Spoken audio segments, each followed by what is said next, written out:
इस्राएली लोग मिस्र की गुलामी से छूट चुके थे।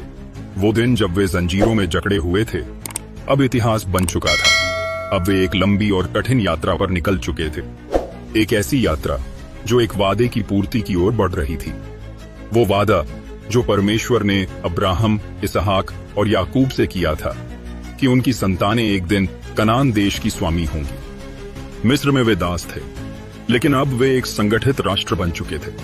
एक ऐसा राष्ट्र जिसका मार्गदर्शन स्वयं यहोवा परमेश्वर कर रहे थे। दिन में बादल का स्तंभ और रात में आग का स्तंभ उनके आगे चलता था। हर युद्ध में उन्हें विजय मिली क्योंकि उनके साथ उनका परमेश्वर था। धीरे धीरे उनके बढ़ते कदमों की आहट चारों ओर फैलने लगी। हर देश, हर राजा इस्राएल के नाम से भयभीत हो उठा और इस भय ने जन्म दिया एक साजिश को। कनान की ओर बढ़ते हुए जब इस्राएल मोआब की सीमाओं के पास पहुंचा तो मोआब का राजा कांप उठा। उसे लगा अगर ये लोग हमारे विरुद्ध हो गए तो हमारा अंत निश्चित है। वो जानता था कि तलवार से वह उन्हें रोक नहीं सकता, इसलिए उसने एक और रास्ता चुना, श्राप का रास्ता। और इस कार्य के लिए उसने बुलाया एक भविष्यवक्ता को, जिसका नाम सुनते ही लोग सिहर उठते थे। कहा जाता था कि जो भी वह भविष्यवक्ता कह देता था वो घटित हो जाता था। उसके शब्दों में एक अदृश्य शक्ति थी। राजा ने भविष्यवक्ता को इसलिए बुलाया था ताकि वो इस्राएल को श्राप दे सके, लेकिन हुआ ये कि उस भविष्यवक्ता ने श्राप देने के बजाय आशीष दे दी। तो चलिए शुरू करते हैं आज की सच्ची और अद्भुत कहानी। उस प्राचीन समय में जब इस्राएल की बड़ी जाति मिस्र की गुलामी से निकलकर कनान देश की ओर बढ़ रही थी, इस्राएली लोग एक बहुत बड़ी फौज की तरह थे। लाखों लोग, भेड़ें, बकरियां और तंबू। जब वे मोआब देश की सीमा के पास पहुंचे तो मोआब के राजा बालाक को बहुत डर लगने लगा। यह कहानी है बालाक के डर की, भविष्यवक्ता बालाम के लालच की और इन सबसे ऊपर एक साधारण सी गदही की बुद्धिमानी और वफादारी की। तो अपनी आंखें बंद कीजिए और मेरे साथ उस प्राचीन समय में मोआब देश की ओर चलिए। बहुत पुराने समय की बात है। एक बड़ा देश था जिसका नाम मोआब था और उस देश का राजा था बालाक। राजा बालाक ने देखा कि इस्राएली लोग मिस्र से आजाद होकर उनकी जमीन के पास डेरा डाले हुए हैं। ये लोग इतने ज्यादा थे कि पूरी जमीन उनसे ढकी हुई लगती थी, जैसे बहुत सारा पानी जमीन को ढांक ले। बालाक राजा को बहुत डर लगा। वह सोचने लगा, यह बड़ी जाति हमारे देश को ऐसे चट कर जाएगी जैसे कोई बैल मैदान की घास को चट कर जाता है। राजा बालाक जानता था कि इस्राएलियों से लड़कर जीतना बहुत मुश्किल है क्योंकि उनका परमेश्वर बहुत महान है। इसलिए उसने एक दूसरा रास्ता ढूंढा। उसने सुना था कि बालाम नाम का एक आदमी है जो परमेश्वर का भविष्यवक्ता है, लेकिन वह पैसे के लिए काम करता है। लोग मानते थे कि बालाम जिसे आशीष दे वह आशीषित हो जाता है और जिसे वह श्राप दे उस पर सच में बड़ी मुसीबत आ जाती है। बालाक ने अपने देश के कुछ बड़े और खास आदमियों को बुलाया। उसने उन्हें तोहफे और मजदूरी का पैसा दिया और एक साफ संदेश के साथ बालाम के पास भेजा। बालाक का संदेश था, एक बड़ी जाति मिस्र से आई है और वह मेरी जमीन पर डेरा डाले हुए है। वे मुझसे ज्यादा शक्तिशाली हैं, इसलिए मैं तुझसे विनती करता हूँ, फौरन आ और मेरे लिए उन पर श्राप दे। हो सकता है तब मैं उन्हें हराकर अपने देश से बाहर निकाल सकूं। मैं जानता हूं कि तू जिसे आशीष देता है वह आशीषित होता है और जिसे श्राप देता है वह श्रापित होता है। बालाक के दूत बहुत सारे तोहफे लेकर मेसोपोटामिया में फरात नदी के पास पतूर नाम की जगह पर बालाम के घर पहुंचे। उन्होंने बालाम को राजा का संदेश दिया। बालाम ने मेहमानों का आदर किया और उनसे कहा, तुम सब आज रात यहीं ठहरो। मैं रात में परमेश्वर से बात करूंगा और जो वह मुझे बताएगा मैं तुम्हें सुबह बता दूंगा। उस रात परमेश्वर बालाम के पास आए और बोले, ये लोग कौन हैं जो तेरे साथ ठहरे हैं? बालाम ने जवाब दिया, मोआब का राजा बालाक इन्हें मेरे पास भेजा है। उसने कहा है कि इस्राएल नाम की एक जाति मिस्र से आई है। वह बहुत बड़ी है, इसलिए राजा चाहता है कि मैं जाकर उन पर श्राप दूं। तब परमेश्वर ने बालाम से साफ और कठोर शब्दों में कहा, तू उनके साथ मत जा। तू उन लोगों को श्राप मत देना क्योंकि वे तो आशीषित हैं। सुबह होते ही बालाम उठा। उसने राजा बालाक के दूतों से कहा, तुम अपने देश वापस लौट जाओ क्योंकि परमेश्वर ने मुझे तुम्हारे साथ जाने की इजाजत नहीं दी है। बालाक के दूतों ने बालाम की बात सुनी, वापस मोआब गए और राजा बालाक को बताया कि बालाम ने आने से मना कर दिया है। राजा बालाक इतना आसानी से हार मानने वाला नहीं था। उसने सोचा कि शायद मैंने बालाम को इज्जत या तोहफे कम दिए हैं, इसलिए बालाक ने पहली बार से भी ज्यादा बड़े, ज्यादा इज्जतदार और ज्यादा अमीर अधिकारियों को बालाम के पास भेजा। उन्होंने बालाम से कहा, राजा बालाक तुझसे यह कहलवाता है, तू किसी भी वजह से मेरे पास आने में डील मत कर। मैं तुझे बहुत बड़ा इनाम दूंगा और तू जो कुछ मुझसे मांगेगा मैं वह सब करूंगा। बस तू आ और मेरे लिए इजराइलियों पर श्राप दे। जब बालाम ने इतनी इज्जत और इतने ज्यादा धन का वादा सुना तो उसका लालच बढ़ गया। बालाम के दिल में परमेश्वर के लिए आज्ञा पालन से ज्यादा पैसे की इच्छा जाग उठी। बालाम ने उन अधिकारियों को जवाब दिया, सुनो, अगर राजा बालाक मुझे अपने महल में भरा हुआ सोना और चांदी भी दे तो भी मैं अपने परमेश्वर यहोवा के वचन को तोड़कर उससे ज्यादा या कम कुछ नहीं कर सकता। उसने यह बात तो सही कही, लेकिन बालाम का मन लालची हो चुका था, इसलिए उसने फिर भी उनसे कहा, ठीक है, तुम भी पिछली बार की तरह आज रात यहाँ ठहरो, ताकि मैं एक बार फिर से परमेश्वर से पूछ सकूं कि वह अब क्या कहता है। बालाम को उम्मीद थी कि शायद परमेश्वर का मन बदल जाए और वह उसे जाने की इजाजत दे दे। उस रात परमेश्वर बालाम के पास आए। परमेश्वर को पता था कि बालाम का मन लालची है और वह जाना चाहता है।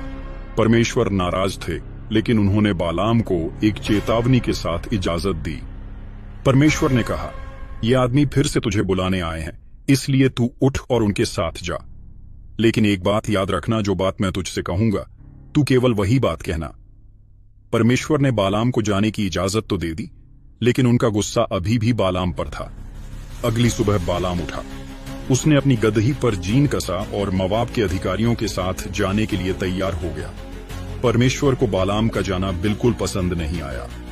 परमेश्वर का गुस्सा भड़क उठा, क्योंकि बालाम का दिल लालच से भरा हुआ था और वह जानता था कि परमेश्वर इस्राएलियों को आशीष देना चाहते हैं, श्राप नहीं। इसलिए बालाम को रोकने के लिए परमेश्वर का एक दूत हाथ में खींची हुई तलवार लेकर रास्ते में खड़ा हो गया। बालाम अपनी गदही पर सवार होकर जा रहा था। उसके साथ उसके 2 सेवक थे। अब असली कहानी शुरू होती है, जहां एक जानवर ने अपने मालिक से ज्यादा समझदारी दिखाई। पहली बार गदही ने अपनी आंखों से उस दूत को देखा जो हाथ में नंगी तलवार लिए रास्ते में खड़ा था। बालाम उस दूत को नहीं देख सकता था, क्योंकि परमेश्वर ने उसकी आंखें बंद रखी थीं। जब गदही ने तलवार वाले दूत को देखा तो वह डर गई। वह फौरन रास्ता छोड़कर खेत की ओर भाग निकली। बालाम बहुत गुस्से में आया। उसे लगा कि गदही बदमाशी कर रही है। उसने अपनी छड़ी ली और जोर जोर से गदही को मारा ताकि वह वापस रास्ते पर आ जाए। दूसरी बार थोड़ी दूर आगे जाकर दूत एक ऐसी जगह पर खड़ा हो गया जहां रास्ते के दोनों ओर पत्थर की बड़ी बड़ी दीवारें थीं। यह एक बहुत संकरा रास्ता था। गदही ने फिर से उस दूत को देखा। दूत से बचने के लिए गदही ने खुद को दीवार की तरफ दबाया।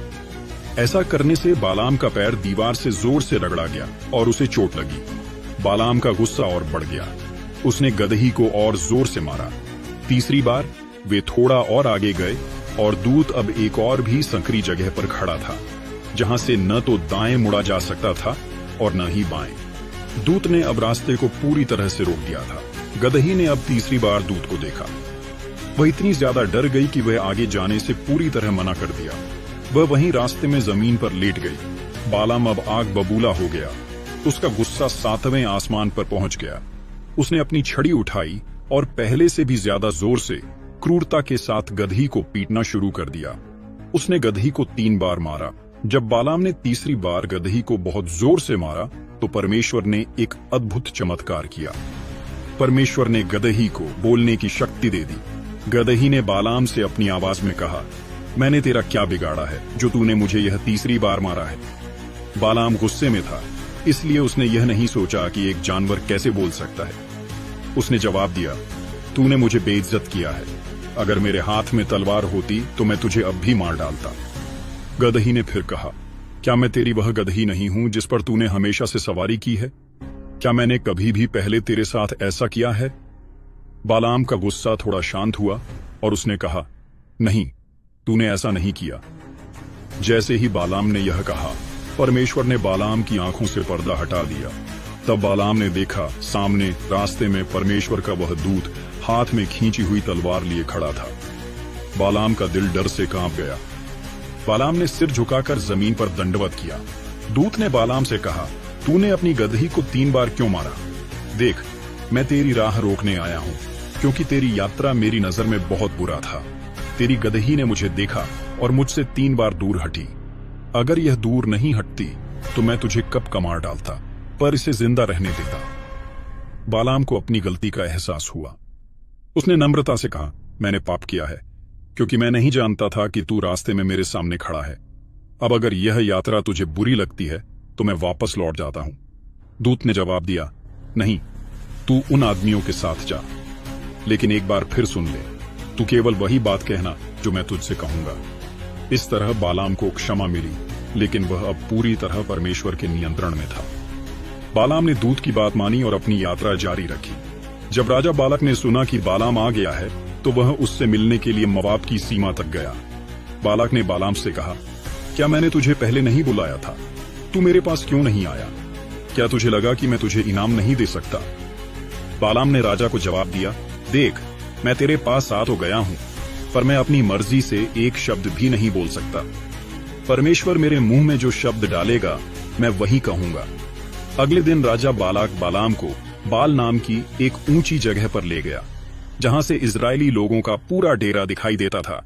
बालाक ने बालाम से 7 वेदियां बनाने और 7 बैल और 7 मेढ़े चढ़ाने को कहा। बालाम ने वैसा ही किया। तब बालाम परमेश्वर से बात करने गया। बालाम वापस आया और राजा बालाक के सामने खड़ा हुआ। राजा बालाक ने कहा, परमेश्वर ने क्या कहा? बालाम ने भविष्यवाणी की, बालाक ने मुझे आराम देश से पूरब के पहाड़ों से बुलाया है, यह कहकर, आ, मेरे लिए याकूब पर श्राप दे और इजराइल को बुरा भला कह। पर परमेश्वर ने जिसे आशीष दी है उसे मैं कैसे श्राप दे सकता हूं? परमेश्वर ने जिसे धन्य कहा है मैं उसे कैसे मना करूं?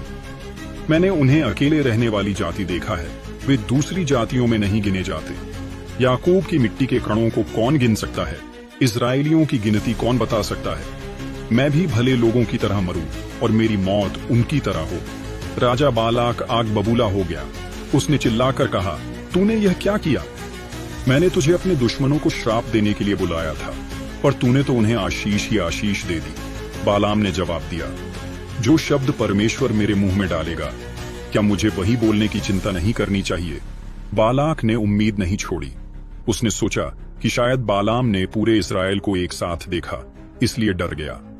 बालाक बालाम को दूसरी जगह ले गया, एक और पहाड़ पर, जहां से इजरायलियों का केवल एक हिस्सा दिखाई देता था।